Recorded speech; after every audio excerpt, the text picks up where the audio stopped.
Muy buenas noches. Me alegra mucho que podamos estar compartiendo, disfrutando este espacio de crecimiento espiritual que Dios nos regala y esta oportunidad maravillosa. Quiero saludar también a las personas que a través del internet nos acompañan siempre y que nos ayudan también en la difusión del mensaje de la palabra de Dios. Es una oportunidad muy bonita que podamos poder llevar el mensaje a tantas personas que lo necesitan. Pensando en la predicación del día de hoy, siempre procuro pedirle al Señor y pensar en las personas que reciben el mensaje y lo que Dios quiere dar para la vida de las personas. Me he encontrado a lo largo de los años una realidad en la vida de las personas, y es el manejo de las emociones. El manejo de las emociones es algo complejo, es algo difícil. La emoción es una realidad en la vida del ser humano, y el manejo adecuado de las emociones en muchas ocasiones no es tan fácil, no es tan sencillo. Requiere un esfuerzo, además porque la emoción en algunos casos tiene mucha intensidad, y aparte de intensidad tiene profundidad, y esa profundidad impide que las personas en ocasiones obren de manera adecuada y correcta. Si uno observara muchas de las circunstancias que ponen más en un momento determinado en riesgo o que se ve afectado un proyecto, es cuando las emociones de un ser humano son afectadas de manera negativa y gobiernan la vida de esta persona. Por ejemplo, Caín en un momento determinado no pudo superar el enojo, y a pesar de que Dios mismo se acercó para aconsejarlo, el enojo lo dominó y terminó tomando una decisión equivocada y asesinó a su hermano. El profeta Elías, experimentando un momento de desánimo, entró en un cuadro de crisis, de angustia, de depresión, y quería morirse. El momento más difícil en la vida de nuestro Señor Jesucristo durante todo su ministerio estuvo asociado no a creencias sino a sentimientos. En Getsemaní Él le dijo a los discípulos: mi alma está angustiada hasta la muerte, siento una tristeza de muerte. Y eso evidencia con mucha claridad lo que son las batallas de orden emocional. Cuando Dios le dice a Josué, le habla acerca de que se cuide de dos emociones: no tengas miedo ni te desanimes. Pero en medio de todas esas emociones hay una que es bastante peligrosa y que reúne y que en buena medida concentra otras emociones, y que con el paso del tiempo termina siendo muy nociva para la misma persona y para quienes están a su lado, y es la emoción de la amargura. La Biblia habla de sanar la amargura. La Biblia habla de la raíz de amargura, y de ese tema quiero hablar en esta noche, y es sanando la amargura. Y vamos a estar compartiendo una serie de pasajes, porque en algunos momentos en nuestro corazón la amargura brota por muchas razones. La amargura tiene muchas causas. La amargura tiene muchas raíces o vertientes. Hay muchas formas en que nuestro corazón se puede llenar de amargura. Así que yo quiero invitarles para que me acompañen a un texto en la palabra de Dios, en la carta a los Hebreos, capítulo 12, versículos 14 y 15. Hebreos capítulo 12, vamos a leer versículos 14 y 15, y vamos a leer lo que nos dice el texto. Procuren estar en paz con todos y llevar una vida santa, pues sin la santidad nadie podrá ver al Señor. Procuren que a nadie le falte la gracia de Dios, a fin de que ninguno sea como una planta de raíz amarga que hace daño y envenena a la gente. Otra versión hablará de la raíz de amargura. Procuren que en su corazón no haya una raíz de amargura. Y quise leerlo desde el versículo 14 por una razón muy sencilla. En el versículo 14 habla acerca de una realidad, dice que a nadie le falte la gracia de Dios y procuren estar en paz con todos, dice, pues que sin santidad nadie verá a Dios. Y cuando uno dice sin santidad nadie verá a Dios, entonces uno pregunta, entonces ¿quién podrá ver a Dios? Volvamos nuevamente al versículo, procuren estar en paz con todos y llevar una vida santa, pues sin la santidad nadie podrá ver al Señor. Esto es un requisito. Y una de las cosas que impide que alcancemos la santidad es la amargura. Quiero que conectemos esto con algunas realidades que hoy quiero que veamos, porque algunas de las cosas que experimentamos o vivimos en nuestra vida nos dificultan que podamos superar la amargura, el dolor. Si la Biblia dice que sin santidad nadie verá a Dios, la pregunta es ¿qué es la santidad? La santidad es un atributo de Dios. Por definición, Dios es santo.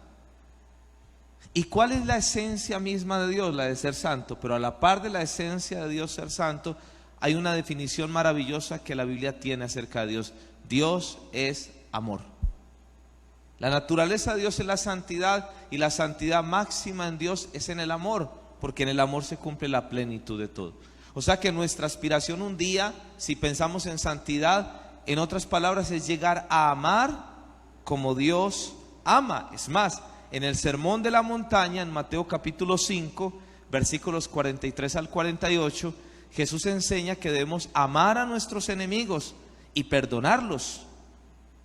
Y está hablando de quienes nos han hecho daño, y finaliza el texto: sean ustedes perfectos como vuestro Padre que está en el cielo es perfecto. Y está hablando sobre el amor. Ahora, amar a quienes nos aman es fácil, amar a quienes nos han hecho daño es bastante difícil. ¿Y qué es lo que dificulta que podamos amar a alguien? Es lo que ese alguien nos ha hecho. ¿Qué es lo que dificulta que yo pueda vivir en plenitud del amor y la gracia de Dios? La amargura que hay en mi corazón. Y esa amargura llega por la tristeza, la soledad, la angustia, la desesperación. La amargura es una realidad que crece en el ser humano por diferentes causas. Y lo primero que tendríamos que hacer para sanar la amargura es identificar y reconocer la amargura que hay en nuestra vida. El principio para sanar a alguien algo es primero reconocerlo. Después de que lo reconozcamos, pues entonces vendrá un proceso de cómo sanarlo. La amargura tiene que ver con una realidad que hay en el corazón, y hay que reconocer que tenemos amargura, y lo segundo que hay que reconocer es el impacto de la amargura. Cuando estamos hablando de amargura, estamos hablando de aquellos sentimientos que impiden que el ser humano pueda vivir de una manera tranquila, en paz, con felicidad y de una manera armónica en relación con los demás. La amargura no solamente está relacionada con lo que otros me han hecho, la amargura también está relacionada con lo que yo he dejado de hacer. Por ejemplo, hay personas que tienen su vida con amargura producto de la frustración de no haber alcanzado algunos sueños.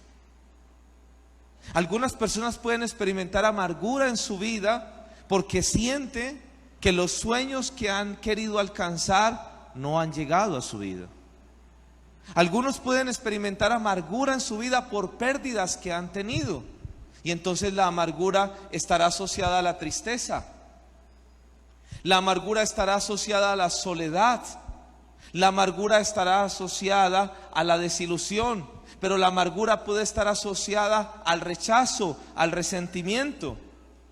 La amargura puede estar asociada a una herida que alguien ha causado. Por eso, cuando hablamos de una planta de raíz amarga, no estamos hablando de una sola cosa. Estamos hablando de un estado emocional que puede tener muchas causas.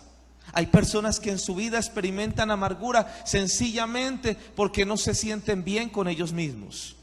Y puede ser que en su vida tengan muchas cosas. Puede ser que hayan alcanzado, quizás tengan un ambiente favorable y entonces las personas le dicen: pero si tienes una familia excelente, si tienes un buen trabajo, si tienes personas que están a tu lado, te apoyan, ¿por qué tienes amargura? Y la persona simplemente dice: porque no me siento feliz conmigo mismo, porque siento que mi vida es un fracaso, porque siento que en mi vida hay frustración. Y entonces crece esa amargura que empieza a envenenarte y a hacerle daño a la gente.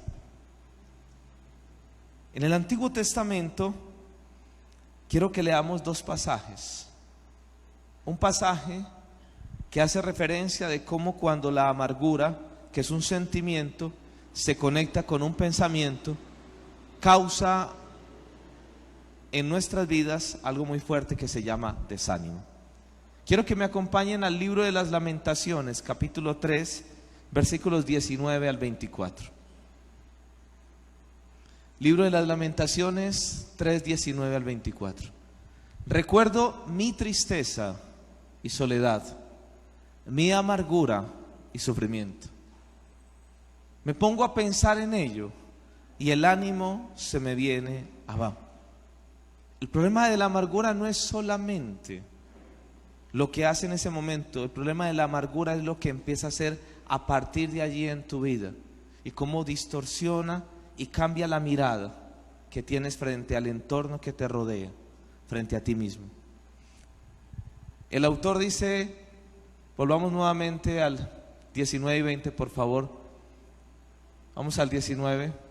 4 sentimientos. Recuerdo mi tristeza y soledad, mi amargura y sufrimiento.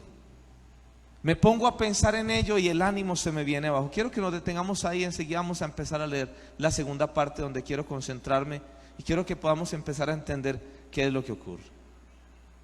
La Biblia está hablando, en este caso, de una persona que coloca en su corazón. La palabra recordar hace referencia a volver a colocar en el corazón un sentimiento que se activa. Una de las características que tienen las emociones es que las emociones, cuando se experimentan y se viven, están por fuera del tiempo y del espacio. Las emociones quedan grabadas allí. Y cuando hay algo que las active, en ocasiones puedes volverlas a vivir con la misma intensidad que quizás en un momento determinado la viviste en ese instante. Por eso hay cosas que cuando las recordamos con la mente se sienten y se viven de una manera, pero cuando se recuerdan con el corazón se sienten y se viven de otra manera, ¿o no? Hay momentos en la vida donde tú estás escuchando una canción y no te da nada, simplemente la estás escuchando, te parece interesante o no la letra, en un momento te pasó algo, pero un día escuchas esa misma canción y no la escuchas con la mente, sino que la escuchas con el corazón, y entonces en ese momento se reviven todos los sentimientos y es como si estuvieras volviendo a vivir en la misma circunstancia, el mismo momento. Y en el tiempo se reavivan ese tipo de cosas. ¿Por qué es tan difícil en ocasiones, por ejemplo, perdonar en una pareja? Porque ese daño que pasó allí, racionalmente yo entiendo que debo superarlo, comprendo esas realidades, pero cuando mi corazón vuelve a revivir ese momento, algo se apodera de mí, me domina y me maneja. Lo que está diciendo aquí el autor es: recuerdo mi tristeza y soledad, mi amargura y sufrimiento. Y cuando eso ocurre, esas emociones, la amargura, me pongo a pensar en ello, el ánimo se me viene totalmente abajo. Las emociones crean pensamientos y los pensamientos crean emociones. Y esa emoción que está dañada distorsiona la percepción, distorsiona la realidad, hace que termines creyendo cosas equivocadas de ti mismo, hace que termines creyendo cosas equivocadas de los que te rodean y de Dios mismo. Empiezas a generalizar, a decir siempre, nunca, empiezas a pensar que tu vida ha sido un caos, solo te fijas en lo negativo, no ves la posibilidad, etiquetas tu vida y la vida de otros con palabras que te descalifican o descalifican a otros. Esa es la realidad de la amargura. Ahora, una primera clave, reitero, es empezar a reconocer que quizás en nuestra vida hay amargura. Y cuando reconozcamos eso, es importante que reconozcamos que esa emoción nos puede generar el desánimo, nos puede envenenar y puede hacer daño a la gente.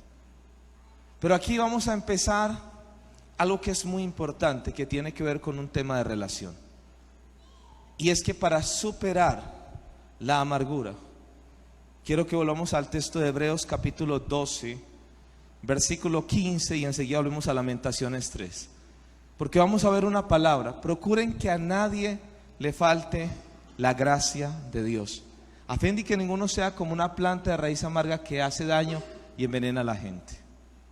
Quizás la clave fundamental y de lo que quiero compartir en esta noche para superar es la experiencia de la gracia de Dios. La amargura como sentimiento no se supera como un acto o un ejercicio de esfuerzo personal. La amargura se supera como una experiencia de la gracia de Dios, en la cual día a día Dios hace dos cosas contigo: quita tu dolor y elimina la infección que dejó la herida o aquello que te causaron o aquello que sentiste que fue una frustración en tu vida. Por eso, para que una persona pueda quitar la amargura de su corazón, tendrá que vivir una experiencia de la gracia de Dios. Y la experiencia de la gracia de Dios implicará convicciones, implicará proceso e implicará la confianza y el abandono en el Señor.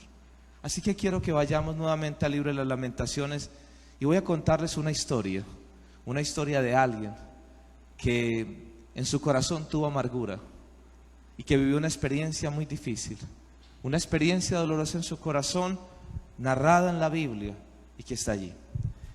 Dice: recuerdo mi tristeza y soledad, mi amargura y sufrimiento, me pongo a pensar en ello y el ánimo se me viene abajo. Pero una cosa quiero tener presente y poner en ella mi esperanza. Yo quiero, aunque yo hoy tengo dolor, quiero enfocarme y quiero poner mi esperanza en esto. ¿En qué quiere poner su esperanza el autor del libro de las Lamentaciones?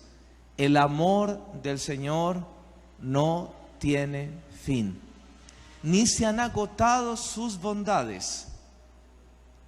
Cada mañana se renuevan, qué grande es su fidelidad. Y me digo: el Señor lo es todo para mí, por eso en Él confío. El proceso para superar la amargura es la experiencia de la gracia de Dios, en la que se establecen convicciones. ¿Qué convicciones se establecen? Que el amor del Señor es infinito. ¿Qué convicciones se establecen? Que las bondades de Dios son inagotables. ¿Qué convicciones se establecen? Que Dios renueva día tras día su misericordia y su bondad. ¿Qué convicciones se establecen? Que su fidelidad es para siempre. Y cuando estableces esas convicciones en tu vida, entonces pasas a vivir un proceso. Quiero que me acompañen a una lectura, a una historia que se las voy a compartir. Está en el libro del Génesis, en el capítulo 29, versículos 31 al 35. Y aquí me quiero detener un poco. Y hoy le doy gracias a Dios por un regalo muy grande que el Señor me dio, que ahora lo voy a compartir esta semana.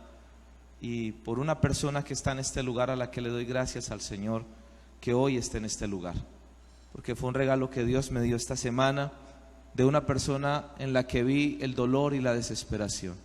Y desde ese día he estado orando para que Dios sane un dolor muy profundo en su corazón, de una circunstancia muy dolorosa que vivió.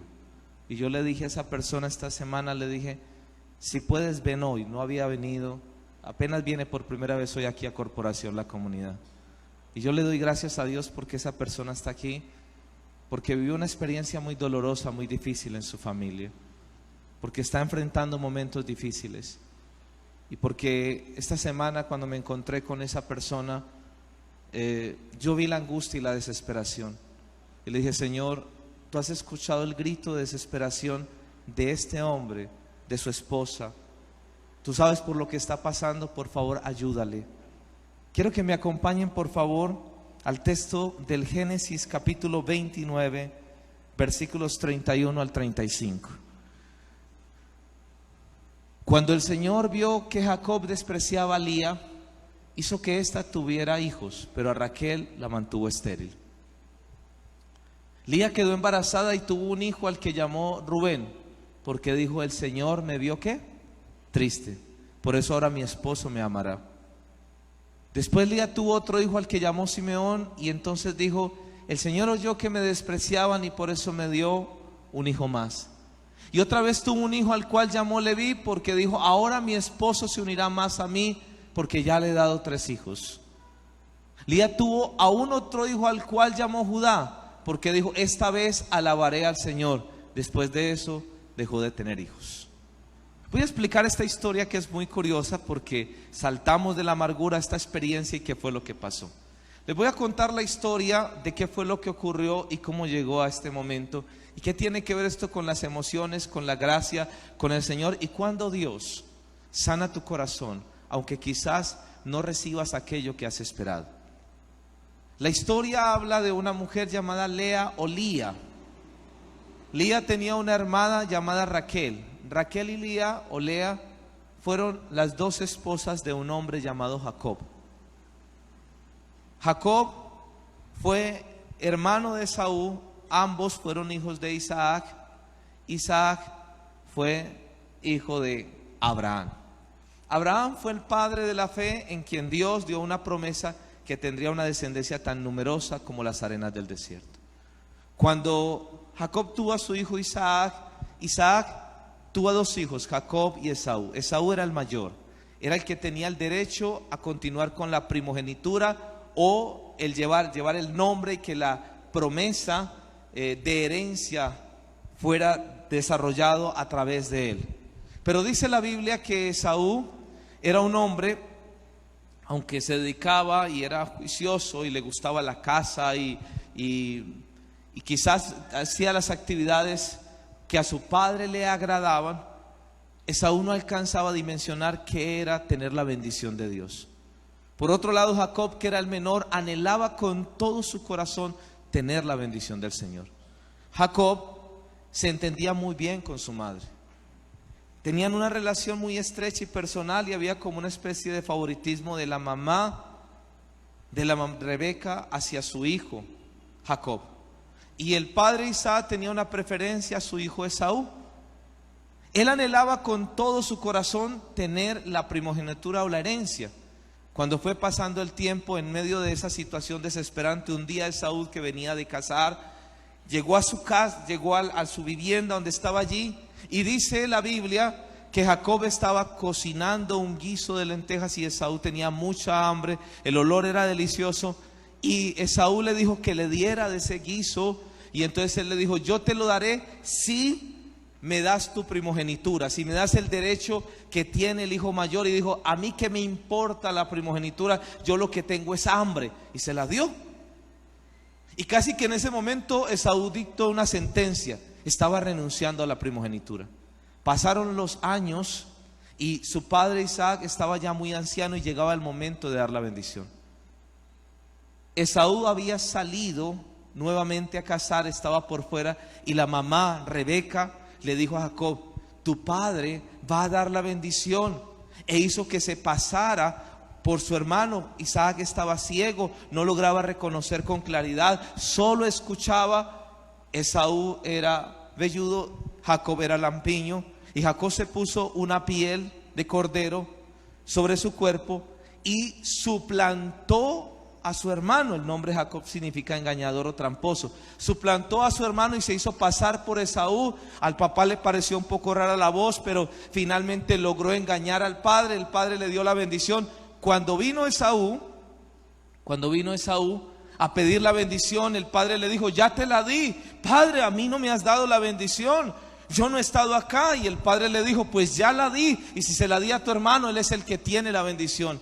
En ese momento Esaú se llenó de mucha rabia, salió a perseguir a Jacob. La mamá le dijo a su hijo: hijo, huye porque tu hermano te va a asesinar, vete a la casa de mi hermano. Se llamaba Labán. Labán era el tío de Jacob. Vete a la casa de él, allá te podrás resguardar. Y efectivamente Jacob huyó. Cuando Jacob huyó hacia ese lugar, encontró en ese lugar a una mujer muy hermosa. Se llamaba Raquel, era su prima. Cuando él ve a Raquel tan hermosa, se enamora de ella. Y entonces le dice: yo quiero casarme con ella. Y Labán le dice: tendrás que trabajar 7 años por ella. Y él dijo, no importa, trabajaré los 7 años por ella, pero quiero casarme con ella. Claro, cuando hacen la fiesta para desposarlos, para los votos matrimoniales, ocurre algo muy particular.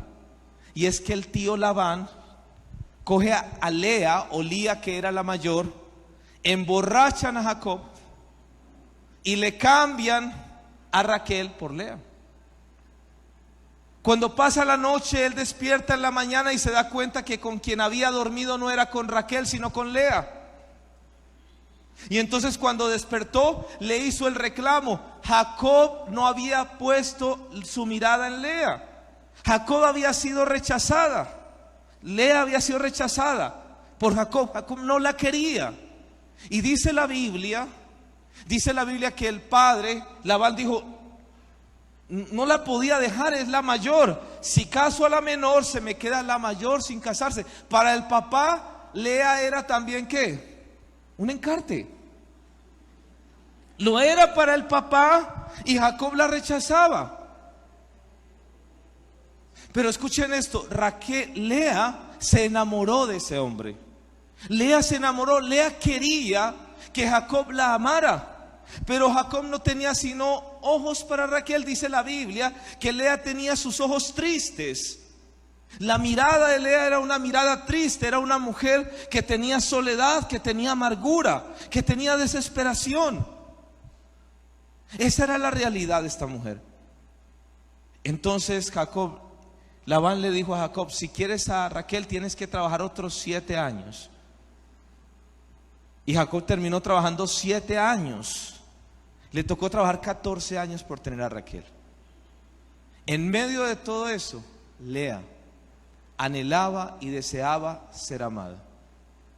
Pero escuchen esto, durante todo ese proceso, Lea estuvo buscando formas, orando al Señor, pero buscando formas de superar la amargura en sus fuerzas.